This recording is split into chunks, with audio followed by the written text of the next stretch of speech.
Hello, I'm Bertie Seal Williams, and I'm here this afternoon to offer you a word of encouragement.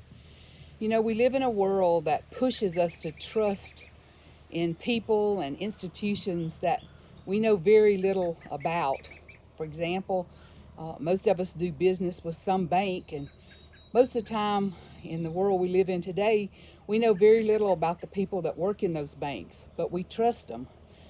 We also probably have to trust in an individual or a person, our boss or a coworker, and a lot of times we don't know very much about them or how they operate or even what they believe in, but we trust them anyway. But how can we trust in those people and institutions, and yet it's so hard for us to trust God? You see, the scripture tells us in Numbers 23:19, God is not a man, so he does not lie. He is not human, so he does not change his mind. Has he ever spoken and failed to act? Has he ever promised and not carried it through?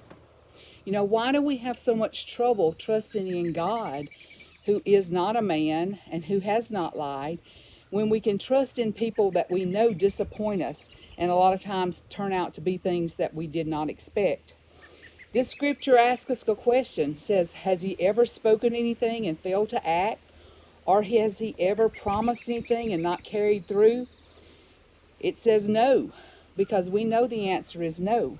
You see, Lamentations 3 verses 22 and 23 says, the steadfast love of the Lord never ceases.